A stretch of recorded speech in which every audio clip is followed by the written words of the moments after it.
What's up, guys? How are you? Tough one tonight. Tough one. Fight of the night is the main event. Hermansson Vettori.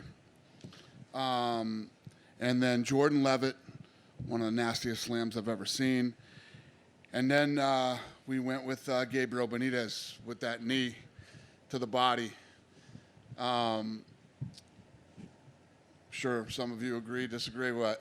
I got to say Topuria, man. I felt like that guy deserved 50 grand as well. Yeah. So what I'm doing is obviously those guys win 50,000. Congratulations. But I'm going to take care of him, and I'm going to take care of Hill too. So those guys are going to get pretty decent checks. Very nice. Well, listen. Obviously, the main event was the fight of the night. Clearly, I mean. Just give us your instant reaction to that one. I mean, I think a lot of people weren't sure what to expect, short notice and all the changes, and those guys went out there and just slugged it out. Yeah, no, I love this fight. I love this fight coming in. If you look at, obviously, Hermansson, the number 4 ranked guy in the world, tough, well-rounded, and was ready for this fight.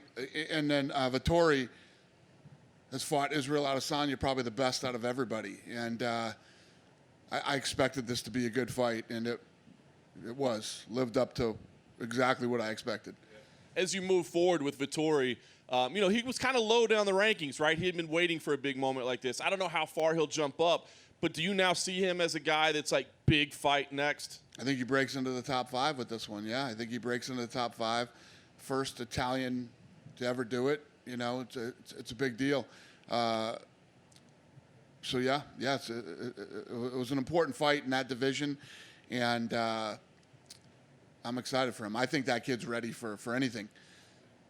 The flip side of that, Jack Hermansson, right? I mean, this guy goes through 3 different opponents. Mm-hmm. Man, and I know you like guys that'll get in there and fight, right? Do you, I don't want to say give a guy a pass, but when somebody takes a shot like that and makes these changes for you, when you're thinking of them moving forward, do you think, well, let's give them a break in what we do with them? Well, it's a two-way street right now. I mean, this is the world we live in. You know what I mean? I was in the gym this morning. The Gonzaga game, number 1 versus number 2, got canceled today in college basketball. The big game that was supposed to happen on Thanksgiving got pushed back and ended up airing on a Tuesday at 2:00 in the afternoon. The Ravens and Pittsburgh, who's undefeated. I mean, the list goes on and on of all the things that are happening like this right now because of COVID. It's just, we all got to, pun intended, roll with the punches here. What do you see right now in the middleweight division? I mean, I know you're just trying to get through these next 2 events, but we know that Adesanya is going to move up to 205, right? So are you starting to think, do we need to do an interim title? Do we need to do something to keep the division moving while he's chasing 205? Yeah, no. I don't think he's chasing 205. He wants to take this fight. We'll see how that fight plays out for him, and then we'll go from there. One kind of scary moment tonight with Matt Wyman. You mentioned the Levitt slam. It seemed like he was up and okay, but do you have any report back? Yeah, he's okay. Yeah, they checked him out. He's okay. Not only was that one of the nastiest slams I've ever seen, it was a very weird sound in there tonight when he hit. It was weird. I'm glad he's okay, though. Yeah. That was nasty. We had kind of not to just set you up to tee off on the judges or anything, we had kind of a weird split decision where I think everybody thought, weird. What is this? And it's the same guy that had Paul Felder winning over RDA a couple weeks back. So I guess what was your take on that? And do you ever have conversations with the commission about, like, individual names? Yeah, I don't know how that guy could score that fight that way. I mean, I had a 51-year-old school teacher from Massachusetts that I grew up with who was watching the fight tonight. A woman, 51-year-old woman that I went to school with in kindergarten, text me tonight and go, I don't know about these things, but who judged that fight? I swear to God, that's the truth. That's how scary that is. And, it's not good. It's something that the commission needs to stay on top of, and they need to single out and call out people that continually make bad calls, because they're going to somebody's life up. They really are. Today was a great card. It was very entertaining. But, of course, we did have those late scratches. I'm just curious. I mean, obviously this is the world we're living in, right? But what's happening that these guys are testing positive on fight day? Like, how does it, they're testing negative. What is going on? I'm just trying to understand what's happening. Yeah, who knows, man? I have no idea.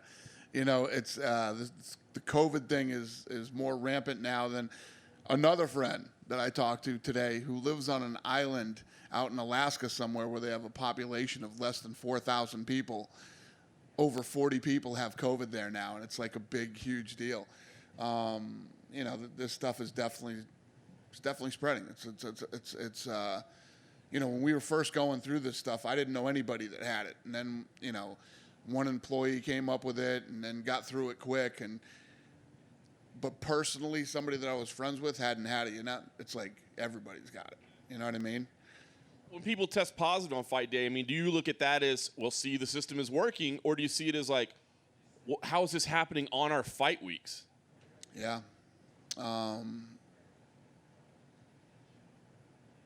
How's this happening on fight week? Yeah, people show up with it, or I think what happened this time was somebody had contact with somebody else and then was training their fighter and gave it to them.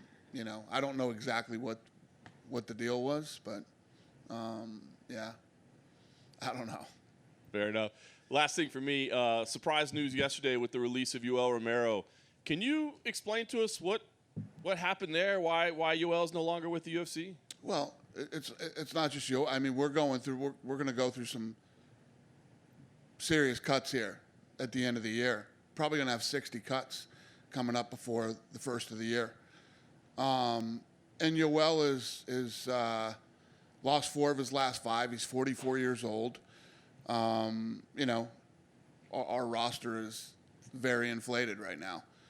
So we're going to have some big cuts coming before the end of the year. You're going to see a lot of names going here in the next several weeks. So with Yoel, it's that simple. I mean, I think people were saying, was there some weird negotiations happening, was there something with USADA or anything like that? Nothing like that. No, we're just literally starting to go through the list, and he's 44. He's lost 4 of his last 5, and these are the tough decisions you got to make. Thanks for watching ESPN on YouTube. For live streaming sports and premium content, subscribe to ESPN Plus.